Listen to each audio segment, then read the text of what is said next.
SB এডুকেশনের পক্ষ থেকে আমার প্রিয় ছাত্রছাত্রী, অভিভাবক, অভিভাবিকাদের জানাই স্বাগত। আজ আমরা উচ্চ মাধ্যমিক 2025 সালে যারা পরীক্ষা দেবে তাদের বাংলা বিষয়ের একটি ভিডিও প্রস্তুত করা হচ্ছে। এই ভিডিওতে থাকবে 2025 সালের বাংলা বিষয়ের বা তার উত্তর তৈরি করাটি, সেটি হচ্ছে আন্তর্জাতিক এবং দেশীয় গল্প কবিতা। আজ আমরা দেশীয় গল্পটির নিয়ে আলোচনা করব। এই গল্পটির নাম অলৌকিক। এই গল্পটা বা গল্পকার, তার নাম করতার সিং দুগ্গাল। এই গল্পটির মূল উৎস, যিনি এই গল্পের ভাষান্তরিত করেছেন বা তর্জমা করেছেন, সে অনিন্দ্য সৌরভের গ্রন্থটিও জ্যোৎস্না রাতের ট্র্যাজেডি। এই প্রথমেই বলতে হবে এই লেখক সম্পর্কে দু চারটি কথা। এই বিশিষ্ট করতার সিং দুগ্গাল পাঞ্জাবি লেখক। পাঞ্জাবি সাহিত্যে তিনি একজন বিখ্যাত গল্পকার, প্রাবন্ধিক এবং সরকারি নানা কাজের সঙ্গে তিনি যুক্ত ছিলেন। আমরা এ প্রসঙ্গে উল্লেখ করতে পারি, করতার সিং দুগ্গাল ছিলেন একজন শিখ ধর্মাবলম্বী মানুষ। এইখানে আমরা প্রথমেই গল্পটির কিছু অংশ পাঠ করে নেব। বিশেষ করে আগ্রহী পাঠক সেই ভাষা চর্চা বইটির খুললেই 65 পাতাতে অলৌকিক বলে এই গল্পটি রয়েছে। এই গল্পের প্রধান বিষয়টিও সংক্ষেপে প্রথমে বলা যেতে পারে। সেটি হলো, একদিন শিখ ধর্মের প্রবর্তক, যিনি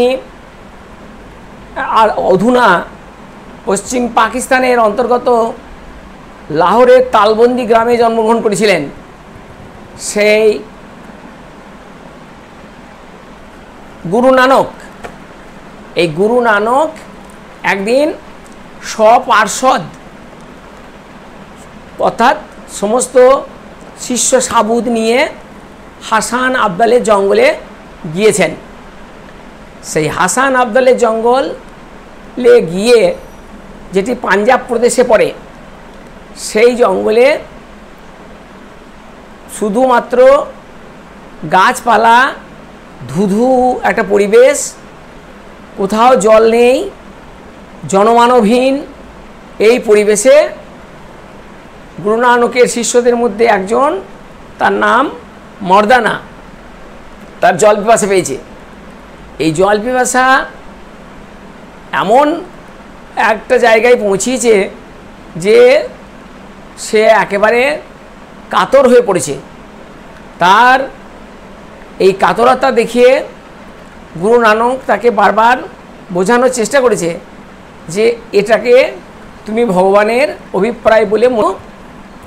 তার ক্রমে ক্রমে পিপাসা এমন একটি পর্যায়ে পৌঁছিয়েছে যে গুরু নানক বাধ্য হয়েছে তার সম্পর্কে ভাবতে, এবং অনেক বোঝানোর পরে সে মর্দানাকে বলেছে যে এই যে একটা উঁচু পাহাড় দেখছো, এর উপরে একজন দরবেশ বাস করে। সেই দরবেশের নাম বলি কান্ধারি। তার কুয়োতে জল আছে, সে যদি জল দেয় তাহলে তুমি খেতে পাবে। মর্দানা গুরু নানকের কথা শোনা মাত্র সেই উঁচু পাহাড়, তপ্ত পরিবেশে ঘেমে নেয়ে একসা হয়ে সে উঠেছে ওই পাহাড়ে বলি কান্ধারি, যে একজন দরবেশ, তার কাছে। এবং সে বলেছে, আমি তৃষ্ণার্ত, আমি জল চাই। কান্ধারি তাকে তার কুয়োর দিকে ইঙ্গিত করেছে, কিন্তু কিছু দূর যাওয়া মাত্রই বলি কান্ধারি তাকে থামিয়েছে বলেছে তুমি যে জল খেতে এসেছো তা তুমি কোথা থেকে এসেছো, কি তোমার পরিচয়। কিন্তু যখনই সে বলেছে যে আমি গুরু নানকের শিষ্য, তখনই তাকে বলি কান্ধারি কি করেছে, বিতাড়িত করেছে। বলেছে যে নিজেকে পীর বলে ভাবে অথচ শিষ্যের জন্য একটু জলের ব্যবস্থা করতে পারে না, তাকে আমি জল দেবো না বলে তাকে সেখান থেকে বিতাড়িত করে। আবার সে কষ্ট করে রোদে ঘেমে তৃষ্ণার্ত অবস্থায় ক্লান্ত শরীরে পিপাসার্ত হয়ে গুরু নানকের কাছে এসেছে এবং গুরু নানককে সমস্ত তথ্য বলার পর গুরু নানক আবার তাকে আবার যেতে বলেছে ওই বলিগান্ধারীর কাছে, যাতে সে জল পাবে বলে মনে করে। এবং আবার সেই একই ঘটনা, আবার কষ্ট করে উঠে ঘেমে নিয়ে একসা হয়ে পরিশ্রান্ত হয়ে পিপাসার্ত হয়ে সে যখন উপরে উঠেছে পুনরায় তাকে বিতাড়িত করেছে। এইভাবে তাকে বিতাড়িত করার পর যখন সে ওই অনেক উঁচু পাহাড় থেকে নেমেছে, তখন তার শরীরের অবস্থা এবং মনের অবস্থা একেবারে মারাত্মক হয়ে উঠেছে। সে সময় সে একেবারে গুরুর পায়ের কাছে পড়ে গেছে এবং তাকে দেখে যেন মনে হচ্ছে জল ছাড়া মাছের মতো। তখন গুরু একটু স্মিত হাসছে, বলে ওই যে জমি, সেই জমির ওখানে দেখো পাথর একটা তোলো, তাহলেই বুঝতে পারবে। এবং সে একটা পাথর তুলেছে আর সঙ্গে সঙ্গে সেখান থেকে জলের ধারা বেরিয়েছে। এইবার সেই জলের ধারা যেই বেরোলো অমনি আর তার কীভাবে পিপাসা মিলল সেটা বলা নেই গল্পে, শুধু বলা আছে চারিদিকে জল থই থই। ফলে এবারে তারা আমরা মনেই করতে পারি যে তার পিপাসা নিবারণ হলো। ওদিকে বলিকান্ধারী তার সন্দেহ হয়েছে, সে গিয়ে তার নিজের কুয়োতে গিয়ে দেখে এক ফোঁটা জল নেই, অথচ নিচে সব জল থই থই। সে তখন রাগে কি করেছে, একখানা বড় পাথরের চাঙড় ওই গড়িয়ে দিয়েছে।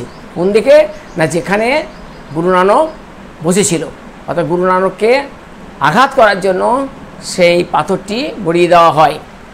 সেই পাথর যখন গড়িয়ে দিচ্ছে তখন মর্দানা দেখতে পেয়েছে এবং গুরুকে সাবধান করেছে, কিন্তু গুরু স্মিত হাস্যে জয় নিরঙ্কার ধ্বনি দিয়ে সেই চলন্ত বা সেই পরন্ত পাথরটিকে হাত দিয়ে থামিয়ে দিয়েছে।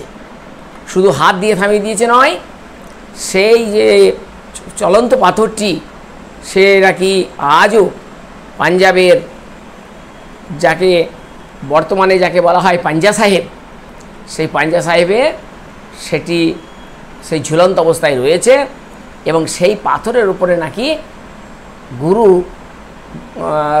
নানকের আঙুলের 5টা ছাপ আজও রয়ে আছে। এই 5টা আঙুলের যে ছাপ একে বলা হয় পাঞ্জা, সেই থেকেই হাসান আবদালের নাম হয়ে গেল পাঞ্জা সাহেব। এই যে গল্পটা, এটা হচ্ছে গল্পের প্রথম দিক। এই দিকটা আমরা কিন্তু এবারে খুব যে গুরুত্বপূর্ণ আমরা মনে করছি না, কারণ 2023 এবং 2024 সালে যে ধরনের প্রশ্ন পড়েছে তাতে এই অংশের মধ্যেই পড়েছে। আমরা এবার দ্বিতীয় পার্টে যাব। এই দ্বিতীয় পার্টটা এবারে 2025 সালের জন্য খুবই তাৎপর্যপূর্ণ, অর্থাৎ এখান থেকেই প্রশ্ন হবে, একেবারে হতেই হবে আর কি, এরকম ব্যাপার। সেই হিসাবে আমরা এবার দ্বিতীয় পার্টে যাব। গল্পে কেমন, দ্বিতীয় কোনো পরিচ্ছেদ কিছু নেই, ব্যাপারটা এরকম। এই যে গল্পটা, এই গল্পটা লেখক বেশ কয়েকবার শুনেছেন। সেই গল্পটা কি না, ওই সপার্ষদ তিনি হাসান আবদালের জঙ্গলে গিয়েছিলেন, কিভাবে তৃষ্ণা মিটিয়েছেন, তারপরে সেই পাথর কিভাবে তাকে নিক্ষেপ করা হয়েছে এবং সেই পাথর কী করে থামিয়ে দেওয়া হয়েছে এবং সেই পাথরের আজও তার ছাপ লেগে আছে, এই কথাটা অর্থাৎ এই যে গল্পটা সেটা কিন্তু বেশ কয়েকবার লেখক শুনেছে। কোথায় কোথায় শুনেছে, প্রথমত গুরুদুয়ারাতে শুনেছে, তারপরে স্কুলে শুনেছে এবং মায়ের কাছে শুনেছে। আর সব সময় এই গল্পটা শুনলেই তার হাসি পেত। এখানে একটা গল্প লাইন আছে যেটি 2024 সালে পড়েছে, যে গল্পটা শুনলেই হাসি পেত। তা সেই হাসি পাওয়ার কারণ কি না, একে তো ওই যে চলন্ত উঁচু থেকে পড়া পাথর সে মাঝখানে আটকে গেছে, দ্বিতীয়ত সেই যে পাথরের উপরে তার যে 5 আঙুলের যে ছাপ পাঞ্জা রয়েছে, এটা শুনলে তার হাসি পেত। এই হাসি পেত এইভাবে, কিন্তু পরিবেশ পরিস্থিতি অনুযায়ী লেখক তার যে এই বিষয়ে যে তার যে বক্তব্য, সেই বক্তব্য কোথাও পেশ করতে পারেনি। গুরুদুয়ারাতে নতমস্তকে সে শুনেছে, কারণ সেখানটা হচ্ছে ধর্মীয় স্থান। দ্বিতীয়ত মাকেও সেরকমভাবে কোনো প্রতিবাদ করতে পারেনি।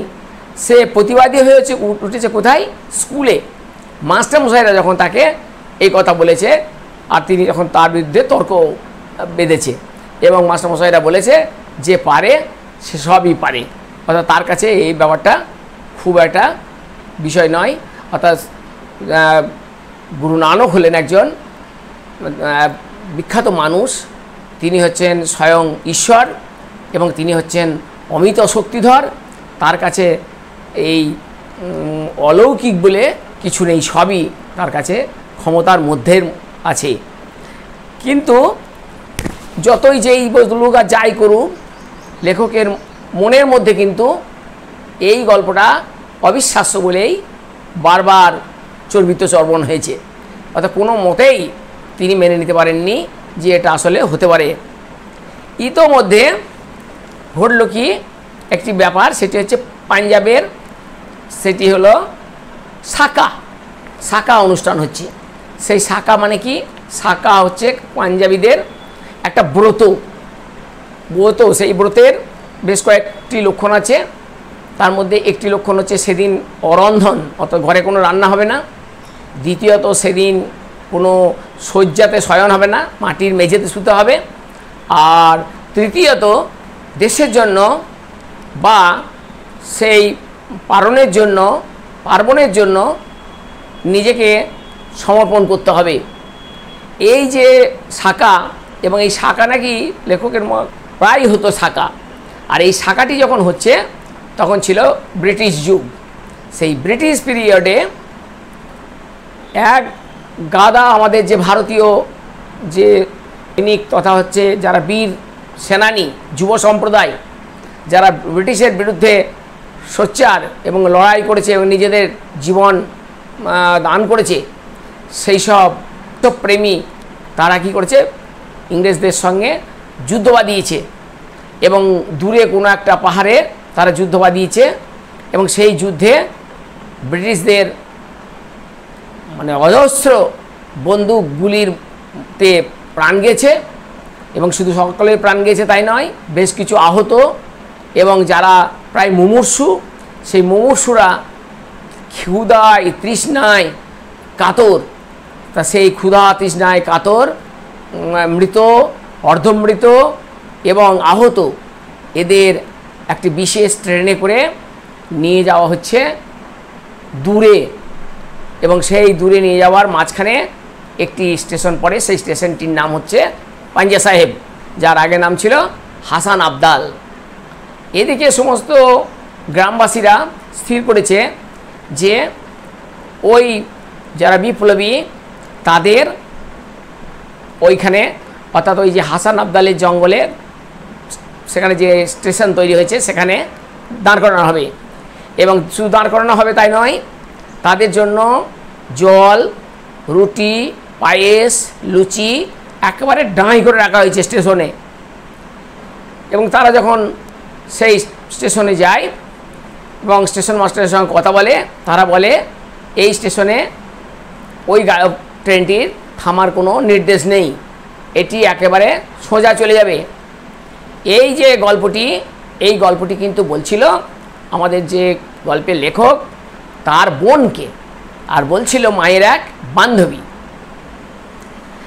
অনেক অনুনয় বিনয় করেছে, বিভিন্ন জায়গায় তারা খোঁজ খবর চালিয়েছে যাতে ট্রেনটা সেখানে থামানো হয়, কিন্তু ব্রিটিশরা ভারতীয়দের কোনো কথা না শুনে ট্রেন না থামানোর জন্য তারা এবারে প্রস্তুত হয়। এদিকে পাঞ্জাব প্রদেশের লোকেরা সেই স্টেশনে গিয়ে যখন দেখলো যে তাদের কথা এরা শুনবে না, তখন স্ত্রী পুত্র পরিবার নিয়ে সকলেই প্রায় রেল লাইনের উপরে শুয়ে পড়ে। শুধু কিছুক্ষণ পরেই ঝড়ের গতিতে ট্রেন আসে এবং সেই ট্রেনের যে বাঁশি দিতে দিতে থাকে, কিন্তু কেউই লাইন থেকে ওঠে না। তারপর আস্তে আস্তে কি হলো না, সমস্ত মানুষগুলো কাটা পড়তে লাগলো এবং ট্রেন থামলো বটে, কিন্তু তখন অনেক মানুষ ইতোমধ্যেই মারা গেছে, রেলের চাকায় সব পিষ্ট হয়ে গেছে। তারপর সেই ট্রেন আস্তে আস্তে পিছলো এবং সেই যে কাটা মানুষগুলো সেগুলো আবার উল্টে পাল্টে সে এক বিভৎস চেহারা, অর্থাৎ রেল লাইনের একেবারে রক্তে বন্যা বয়ে গেছে। এবং লেখক খুব সুন্দর করে বলেছেন, খাল পাড়ে সেদিন যে রক্তের স্রোত বয়ে গিয়েছিল। আমি সেই কয়েকটা লাইন পরে আমি বলে দেব, এই দিকটা খুব ইম্পর্টেন্ট। এবং সেই কি হলো, রেল থামলো এবং থামার পরে কিভাবে সেই সমস্ত বিপ্লবীদের জল রুটি পায়েস খাওয়ানোর ব্যাপারটাও সেখানে বলা হয়নি, শুধু এইটাই বলা হয়েছে যে যিনি বক্তা এই গল্পের, অর্থাৎ লেখকের বোনকে যে গল্পটা বলছে, তার পরিবারের লোকেরা যখন যেখানটায় শুয়ে আছে রেল লাইনের ওপরে, তার ঠিক আগেই এসে চাকাটা দাঁড়িয়েছিল। অর্থাৎ সে সব দেখেছে, কিন্তু তারা কাটা পড়েনি।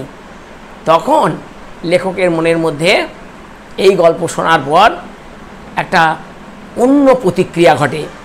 এতদিন যে গল্পটা, যে সত্যটাকে গল্প বলে মনে হয়েছিল, যে গল্পটাকে তার কাছে শাসনীয় বলে মনে হয়েছিল, সেটি আজকে তার কাছে সত্য মনে হয়েছে। যখন লেখকের বোন বলেছে, সেটাতে সন্দেহ প্রকাশ করেছে যে কি করে সম্ভব যে এইভাবে ট্রেন থামলো এবং সেই ট্রেন পিছলো, তারপর লাশগুলোকে গাদাগাদি করে রক্তের স্রোত বয়ে গেল, এটা কি সম্ভব? তখন লেখক যে কথাটি বলেছেন, এবারের 2025 সালের সেই অংশটি কিন্তু খুবই প্রশ্ন আসার পক্ষে উপযুক্ত। লাইনটা হবে এইখানটাই। আমি এবং যে গল্পটা এখানেই শুধু শেষ হচ্ছে তাই নয়, লেখক তার বোনকে বলেছে যে এই লাইনটা, জীবন তুচ্ছ করে ট্রেন থামিয়ে যারা খিদে তেষ্টায় কাতর দেশবাসীকে রুটি জল পৌঁছে দিয়েছিল, চোখের জলটা তাদের জন্য। ভেরি ইম্পর্ট্যান্ট লাইন, চোখের জলটা তাদের জন্য। আমি এই অলৌকিক গল্পের যে ইম্পর্ট্যান্ট লাইনগুলো আছে সেগুলো প্রথম দিক থেকে না বলে শেষের দিক থেকে বলছি, কারণ এবারে শেষের অংশটি, অর্থাৎ ওই যে মায়ের বান্ধবী যে গল্পটা বলছে, সাকার যে গল্পটি লেখকের বোনকে, সেই অংশটি এবারে খুবই প্রয়োজনীয়। প্রথম দিকটি তো আমরা দেখবই, কিন্তু তার আগে এই লাইনগুলো আমরা পড়ে নিয়ে যাব। যেমন এখানে এই লাইনটা, অর্থাৎ এটা হচ্ছে 67 পাতায়, ট্রেনটা ঝড়ের বেগে স্টেশন পেরিয়ে যাবে। এই যে ট্রেনটা ঝড়ের বেগে স্টেশন পেরিয়ে যাবে, তার ওই ওখানে শেষে আছে, সারাদিন এক ফোঁটা জলও মুখে দিতে পারিনি। মায়ের কে বলেছে? মায়ের বান্ধবী। সারাদিন এক ফোঁটা জলও মুখে দিতে পারিনি। তারপর গুরু নানক মর্দানার সঙ্গে কিভাবে রাস্তায় এসেছিলেন, তেষ্টা পেলে গুরু নানক কোন পরিস্থিতিতে তাকে বলি কান্দারির কাছে পাঠিয়েছিলেন, বলি কান্দারি কীভাবে 3 বার মর্দানাকে ফিরিয়ে দিয়েছিলেন। মর্দানাকে 3 বার ফিরিয়ে দেওয়া হয়েছিল জল খেতে না দেওয়ার জন্য। তারপর কিভাবে সেখানে এসেই পাথর আটকিয়েছে এবং তারপর পাথরের উপরে যে ছাপ লেগে আছে গুরুর, এই ব্যাপারগুলি একেবারে অ্যাট এ গ্ল্যান্স শেষে আনা হয়েছে। এবং সব শেষে এই যে ঝড়ের বেগে যে ট্রেনটি আসা, এই লাইনটি খুব ইম্পর্টেন্ট লাইন। শুনতে শুনতে ছোট বোন মাকে বাধা দিল, কিন্তু একটা মানুষ কিভাবে পাথরের এত বড় থামাবে, লাইনটা এখানেই। অমনি আমি বলে উঠি, এই লাইনটা খুব ইম্পর্টেন্ট। অমনি আমি বলে উঠি, এখানে আমি বলতে লেখক এবার কি বলে ওঠে, বলে ওঠে কি, ঝড়ের বেগে ছুটে আসা ট্রেন থামানো গেল, পাথরের চাই থামানো যাবে না কেন। এই লাইনটি হচ্ছে এবারে 25 সালের জন্য খুবই ইম্পর্টেন্ট। এবার আমরা আরেকটু উঠে যাই, উঠে এই 67 পাতার প্রথম দিকেই আছে, সেটি হচ্ছে এই রকম, কিছুদিন পর শুনলাম পাঞ্জা সাহেবের শাখা হবে। এবার হচ্ছে শাখা কি, শাখা হলে কি হয়, এই অলৌকিক গল্পে যে শাখার প্রসঙ্গটি আছে তা বর্ণনা দাও।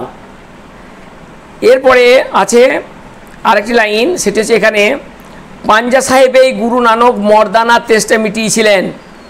তাহলে বক্তাকে প্রথমে আসবে, পাঞ্জা সাহেবের পূর্বে কি নাম ছিল, আর কোন প্রসঙ্গে লেখক এখন এই কথাটি বলেছেন। সেই প্রসঙ্গটি হচ্ছে এরকম যে দেশপ্রেমিকরা খিদেই কাতর, জল রুটির ব্যবস্থা নেই, সেখানে ট্রেন থামানোর কোনো ব্যবস্থা হয়নি, তবুও লোকজন ট্রেন থামাতে বদ্ধপরিকর। শহরবাসীরা তাই স্টেশনে রুটি, পায়েস, লুচি, ডাল ঢাঁই করে রাখে। এরপরের অংশটি অর্থাৎ আগের পাতায় 66 পাতায় শেষের দিকে এই লাইনটাই পড়েছে 2024 সালে, গল্পটা মনে পড়লেই হাসি পেত। কোন গল্পটা এবং কেন হাসি পেত, এই অংশটা পড়েছে। এবং তার উপরের দিকে আছে, গুরু নানকের হাতের ছাপ ওতে আজও লেগে আছে। তাহলেও সেই গল্পটার কথাই আসবে, এই লাইনটা যদি পড়ে তাহলে সেই, সুতরাং এখানে এই দুটো লাইন আসার সম্ভাবনা খুব কম, কারণ হচ্ছে এখানে প্রসঙ্গটা প্রায় একই। তার আগে আমরা যতটাই শুনি না কেন যে গুরু নানক মর্দানার কীভাবে জল পিপাসা মিটিয়েছেন, সেই প্রসঙ্গেই দুটো পাতা প্রায় ব্যবহার করা হয়েছে। সুতরাং এই প্রসঙ্গটি চেয়ে আমাদের বেশি দরকারি হয়ে উঠবে 67 পাতাটা। সেই 67 পাতা থেকে আমরা এখন শুধু নয়, কীভাবে এখান থেকে MCQ, SAQ প্রশ্ন হবে সেগুলো আমরা আগে দেখে নিই। প্রথমে হচ্ছে শিখ ধর্মের প্রতিষ্ঠাতার নাম কি, তাহলে এর উত্তর হলে বলে দেবো আমি সঙ্গে সঙ্গে, সেটি হচ্ছে গুরু নানক। কিন্তু একটা মানুষ কিভাবে পাথরের এত বড় একটা চাঙড় থামাবে, প্রশ্নটা কার, লেখকের। এ হচ্ছে পাঞ্জা সাহেব, পাঞ্জা সাহেবে হয়েছে কি হয়েছে, 4টে অপশান দিল, দেবে কি কি, সাকা, রাকা, বাঁকা, থাকা, সেখানে হবে সাকা। পাঞ্জা সাহেবের সাকা বলে একটা ব্রত উদযাপন করে, এই গল্পের মধ্যে আছে। বলি কান্দারি কাকে ফিরিয়ে দিয়েছে এবং কেন ফিরিয়ে দিয়েছে, কাকেও দিলেও বলতে হবে মর্দানাকে, আর কেন দিয়েছে, কারণ সে হচ্ছে বিধর্মী। বলি কান্দারি একজন দরবেশ আর গুরু নানক হচ্ছে অন্য ধর্মের লোক, সুতরাং তাকে জল দেয়নি। এরপর আছে যারা পারে তাদের পক্ষে মোটেই অসম্ভব নয়, উক্তির বক্তাকে, বক্তা হচ্ছে সেই স্কুলের শিক্ষক মহাশয়। আর কাকে বলেছে যদি বলে তাহলে লেখককে বলেছে, স্কুলের মাস্টারমশাই লেখককে বলেছে। মর্দানা তেষ্টার চোটে কীভাবে চের মতো ছটফট করছিল, সেটা হচ্ছে একদম জল ছাড়া মাছের মতো ছটফট করছিল। তারপর কি হলো মা, বক্তাকে যদি আসে তাও বলি তো আসবে সেই লেখকের ছোট বোন। হ্যাঁ, আর কি কারণে এই প্রশ্ন, প্রশ্ন হলো যে মর্দানা জল না পেয়ে কি করল, জল না পেয়ে সে কি করল। মর্দানা নেমে এসে গুরু নানকের পায়ে প্রায় কিভাবে পড়ল, সেটা হচ্ছে মূর্ছিত হয়ে পড়ল। তারপর গুরু নানক ঘুরতে ঘুরতে এসে পৌঁছালেন হাসান আবদালের জঙ্গলে। এই হাসান আবদালের বর্তমান নাম কি, পাঞ্জা সাহেব, বা এরকম বলতে পারে ওই একই প্রশ্ন, শুধু এসে পৌঁছলেন, কোথায় পৌঁছলেন, তখন লিখতে হবে হাসান আবদালের জঙ্গলে। গুরু গম্ভীর সমস্যায় পড়লেন, গুরুকে নিশ্চয়ই আমরা বুঝতে পারছি গুরু নানক। এরপর আসছে জিজ্ঞাসা করলেন কোত্থেকে আসছো, কে কাকে জিজ্ঞাসা করেছে, বলি কান্দারি জিজ্ঞাসা করেছে মর্দানাকে। ওর কাছে কি পেতে পারো, নিশ্চয়ই 4টে অপশান থাকবে, এবং কে বলছে গুরু নানক বলছে, আর কি পাওয়া যাবে, জল। ওর বলতে বলি কান্ধারির কথা বলা হয়েছে, দরবেশের কথা বলা হয়েছে। তারপর কি হলো মা, প্রশ্ন একবার দিয়েছি, ট্রেনের মধ্যে কারা ছিল? ট্রেনের মধ্যে কারা ছিল না, দেশপ্রেমিক এবং স্বাধীনতা সংগ্রামীরা। ওই ট্রেন যেটা আসছিল ব্রিটিশরা নিয়ে আসছিল, এবং তাতে আমাদের ভারতীয়রা যারা ব্রিটিশের বিরুদ্ধে লড়াই করেছে এবং বহুজন মারা গেছে, এবং কিছু আছে যারা অর্ধমৃত, আহত, তাদের কথা বলা হয়েছে। তবু লোকজন ট্রেন থামাতে কি হয় না, বদ্ধপরিকর। বইটা পড়তে হবে, ওই যে সাহিত্য চর্চা যে বইটা দেওয়া আছে সেটা কিন্তু ভালো করে না পড়লে হবে না। এমসিকিউ এসিকিউ করতে গেলে ভালো করে বইটা পড়তেই হবে। পাঞ্জা সাহেবে পৌঁছে কোন কথা জানতে পারা যায়? পাঞ্জা সাহেবে পৌঁছে কি জানা যায়? একটি আশ্চর্য ঘটনার কথা, যেটাকে আমরা বলি সাকা, বা গল্পে যেটাকে সাকা বলা হয়েছে। ট্রেন থামাতে গিয়ে যারা জীবন দিল তাদের জন্য লেখক বা কতক কি অর্পণ করেছেন? চোখের জল। চোখের জল। গুরু নানক জলের জন্য মর্দানাকে কি তুলতে বলেছিলেন? পাথর। 3 বারের বার মর্দানা পাহাড়ের চূড়োয় পৌঁছে কি করলো? সে একেবারে বলি কান্ধারির পায়ে লুটিয়ে পড়েছিল। এটা অসম্ভব। কোনটা অসম্ভব? যে হাত দিয়ে পাথরের থামানো এবং সেখানে হাতের ছাপ লেগে থাকা। এছাড়াও আছে, ঠিক হলো ট্রেনটা থামানো হবে। কি কারণে ট্রেনটা থামানো হবে? ওই যে কয়েদি অর্থাৎ যাদের বিপ্লবী যাদের নিয়ে যাওয়া হচ্ছে তাদের জল, রুটি, ডাল, পায়েস ইত্যাদি খাওয়ানোর জন্য। মাস্টারমশাইয়ের সঙ্গেও তর্ক করলাম। তর্কের বিষয়বস্তু কী ছিল? যে ওই যে হাত দিয়ে গুরু নানকের পাথর আটকে দেওয়া এবং তাতে এখনও ছাপ রয়ে যাওয়া ইতি, এইটার জন্য উনি রীতিমতো হতভম্ব। উনি কে? বলি কান্ধারি। সামনের পাথরটা তোলাই কি হলো?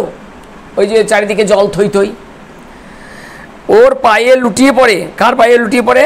গুরু নানকের পায়ে। দরদর করে ঘামছে। কে ঘামছে? মর্দানা। মর্দানায় 3 বার উঠেছে আর নেমেছে।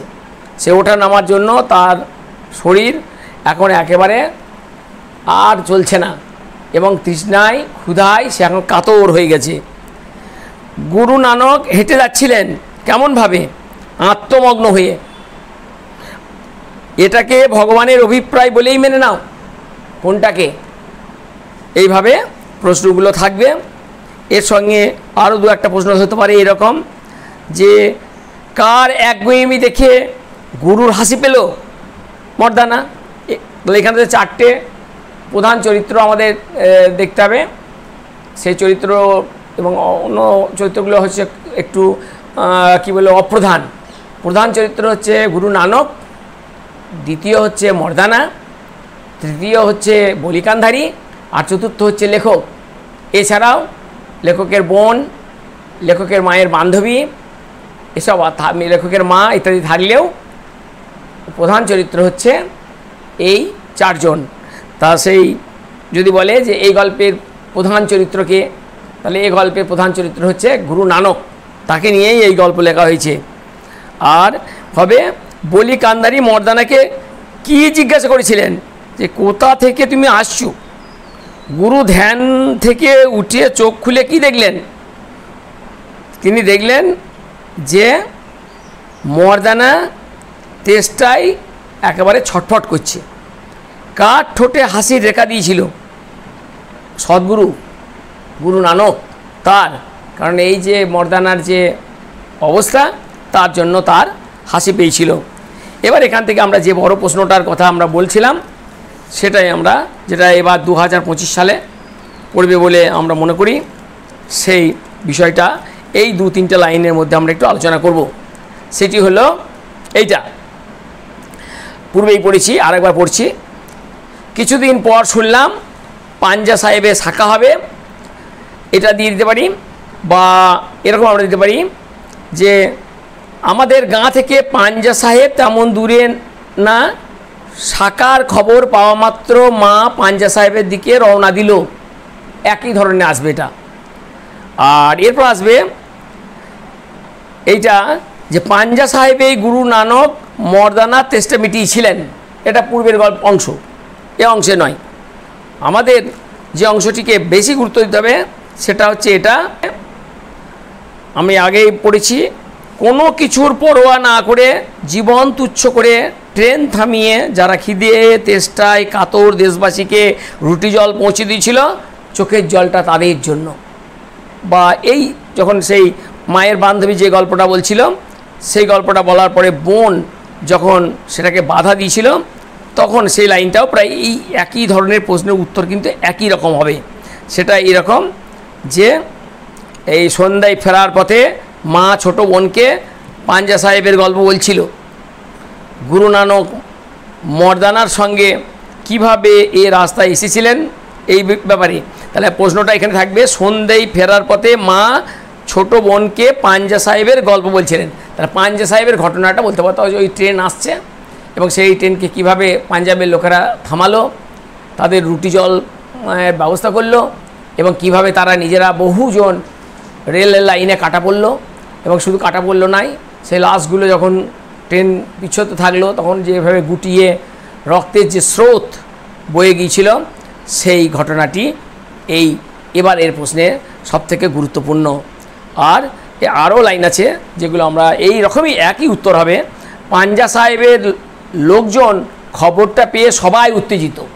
তাহলে খবরটা কি? খবরটা কি না, ওই দেশপ্রেমিকরা তারা যে গুলি খেয়ে, ব্রিটিশের গুলি খেয়ে মারা গেছে, এবং শুধু সকলেই মারা গেছে এমন নয়, যারা আহত, যারা মুমূর্ষু, যারা মৃতপ্রায়, তাদের যে ক্ষুধা এবং তৃষ্ণা যত থাকলেও তাদের ট্রেনটা মাঝখানে থামানো হবে না, যেন কোনো ভারতীয় বিপ্লবীদের সাহায্য করতে না পারে।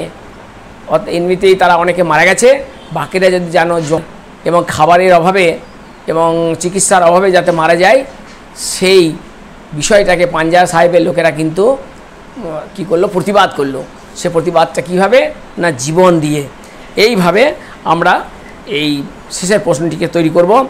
দূরের শহরের ফিরিঙ্গিরা নিরস্ত্র ভারতীয়দের উপর গুলি করেছে। এই লাইনটাও দিয়েও সে একই ধরনের প্রশ্নের উত্তর আসবে। আবাল বৃদ্ধ বনিতা সবাই আছে মৃতদের মধ্যে, বাকিদের অন্য শহরের জেলে পাঠানো হচ্ছে। কয়েদিদের যদিও খিদে তেষ্টায় সব মরার মতো অবস্থা, তাও হুকুম হয়েছে তাদের ট্রেন যেন কোথাও না থামে। এই লাইনটাও দিতে পারে, তাদের ট্রেন যেন কোথাও না থামে। সুতরাং এই যে 67টি পাতাটা, এই পাতার প্রায় প্রত্যেকটা প্রশ্নই 2025 সালের যে প্রশ্নটা আসবে তার উত্তর দেওয়ার পক্ষে খুবই উপযুক্ত। আমরা এবারে এখান থেকে যে একটি নোট আমরা তৈরি করতে পারি, সেটা পাঞ্জা সাহেবে পৌঁছে এক আশ্চর্য ঘটনার কথা জানতে পারি।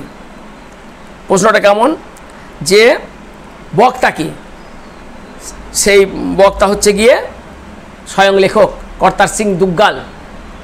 এইবার তিনি কী করলেন, যে এরপরে প্রশ্ন 1+4 দেবে এবং বলবে যে পাঞ্জা সাহেবের যে ঘটনার, আশ্চর্য ঘটনার কথা বলা হয়েছে সেটি নিজের ভাষায় লেখো। বা আশ্চর্য, একবার দূরের কোনো শহরের ইংরেজেরা নিরস্ত্র ভারতীয়দের উপর নির্বিচারে গুলি চালায় এবং সেই গুলিতে কি হয় না, অনেকেই মারা যায়।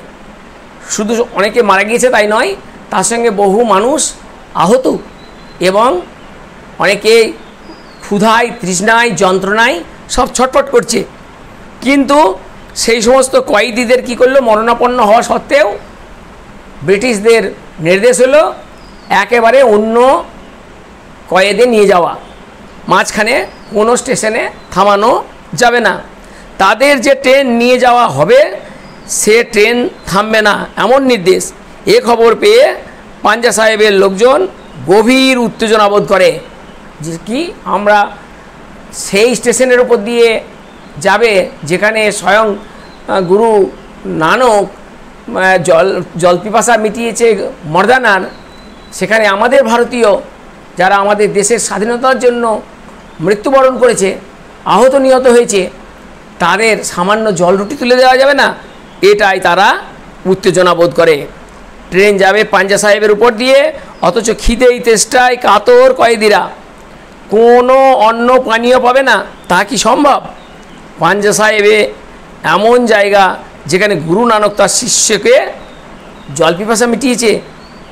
স্টেশনে রুটি, পায়েস, লুচি, ডাল ইত্যাদি ঢাই করে রাখা হয়েছে, কিন্তু ট্রেন থামানোর কোনো ব্যবস্থা করতে না পেরে অবশেষে সকলেই রেল লাইনে শুয়ে পড়ে। তাদের বুকের উপর দিকে ট্রেন চলে যায়, ট্রেন থামে এবং ট্রেনগুলো পিছিয়ে আসতে থাকে। কিন্তু তখন সেই যে কাটা পড়া লাশগুলি ক্রমশ দুমড়ে মুচড়ে সেগুলো একেবারে একাকার হয়ে ওঠে। আর যে বক্তা মায়ের বান্ধবী সে সময় যেখানে তার পরিবারকে নিয়ে শুয়েছিল, ঠিক তার একেবারে আগে এসেই ট্রেনের চাকাটা থেমেছে, মানে আর একটু চললেই তারাও ওইভাবে ট্রেনের চাকায় কাটা পড়ে যেত। এইভাবে সেই সংগ্রামীদের জন্য এই যে মানুষের যে বলিদান, যে আত্মদান, ভারতের স্বাধীনতার জন্য শুধু দেশপ্রেমিক শহীদরা যারা মৃত্যুবরণ করেছে তারা ইতিহাসে খ্যাত হয়ে আছে, কিন্তু সেই সমস্ত ব্রিটিশের অত্যাচারে নিহত আহত মানুষদের যে সেবার জন্য যে শত শত মানুষ সেদিন পাঞ্জাবের সাকা যে ব্রত পালন করার জন্য নিজেদের প্রাণ দিয়েছে, সে কথাটা কিন্তু লেখক এই গল্পে তুলে ধরেছেন। এবং তার মনের মধ্যে যে অসন্তুষ্টি ছিল, যে বৈজ্ঞানিক ব্যাখ্যা যেটা যে মেলাতে পারেনি, যে জল উঠতে পারে কোনো একটা পদ্ধতিতে পাথর তুললে, হয়তো আর্টিজিওর কূপের কথা ভেবেছে, কিংবা হতে পারে যে পাথর কোনো রকমে আটকাতে পারে, কিন্তু ওই যে পাথরে কিভাবে একজন মানুষের হাতের ছাপ লেগে যেতে পারে, সেই যে ধোঁয়াশা, সেই যে তার মনের মধ্যে যে সবসময় একটা প্রশ্ন, যে প্রশ্নের উত্তর তিনি গুরুদুয়ারাতে পারেননি, যে প্রশ্নের উত্তর তিনি স্কুলে পারেননি, এবং যে উত্তর তিনি মা বা অন্য কারোর কাছ থেকে পাননি, সেই উত্তর আজকে স্বয়ং মায়ের বান্ধবীর কাছে যে গল্পটি তার মাধ্যমেই পেয়ে গেলেন। সুতরাং এই প্রশ্নটার এই রকম একটা উত্তর মডেল যদি করে রাখা যায়, এবারে আর আমাদের ফিরে তাকাতে হবে না। আমরা একেবারে 2025 সালের জন্য একেবারে যে 5 নম্বরের প্রশ্ন থাকবে সেই প্রশ্নের আমরা যথার্থ উত্তর দিতে পারবো। আর এখানে আমাদের মনে রাখতে হবে এই যে অলৌকিক গল্প কর্তার সিং দুগ্গালের, এবং তার সঙ্গে তার যে তর্জমা যিনি করেছেন অনিন্দ সৌরভ, এই নাম দুটোও কিন্তু মনে রাখতে হবে। শর্ট প্রশ্নে আসবে MCQA বা ICQA যে অলৌকিক গল্পটি তর্জমা কে করেছেন এবং এটি কোন ভাষায় লেখা। ভাষাটি পাঞ্জাবি, আর এটি তর্জমা করেছেন অনিন্দ সৌরভ, আর লেখকের নাম কর্তার সিং দুগ্গাল। এইগুলো করতে হবে। আর সুতরাং এবং এর সঙ্গে আরেকটা বিষয় আমাদের আছে যে আমরা এই অলৌকিক গল্পটা, অর্থাৎ এই যে আমাদের দেশীয় এটা সাহিত্য, এর সঙ্গে সঙ্গে যে বিদেশীয় সাহিত্য একটা আমাদের যে কবিতা আছে, সেই পড়তে জানে এমন এক মজুরের প্রশ্ন ব্রেটল ব্রেক্টের, তার সঙ্গে এর কিন্তু অপশান থাকবে। সুতরাং আমরা যদি খুব ভালো করে এই অলৌকিক গল্পটা করে থাকি, তাহলে ওই কবিতার ওপরে খুব অত চাপ থাকবে না। দুটোর মধ্যে যে কোনো একটা করতে হয়, MCQও তাই, SAQও তাই, এবং ব্রড প্রশ্নের ক্ষেত্রেও তাই। অর্থাৎ অলৌকিক প্রশ্নের যদি উত্তর দিয়ে ফেলো, তাহলে কিন্তু আর আমাদের পড়তে জানে এমন এক মজুরের প্রশ্নের উত্তর দেওয়ার প্রয়োজন হবে না। সেটা সত্য ব্রড প্রশ্নে, সেটা সত্য MCQয়ে, এবং সেটা সত্য SAQয়ে। সুতরাং আজ আমরা একটি 5 নম্বর বড় প্রশ্ন এবং তার সঙ্গে ছোট প্রশ্ন SAQ MCQ করে আমরা আজকের ভিডিওটি এখানে শেষ করছি। তোমরা সকলে ভালো থাকবে।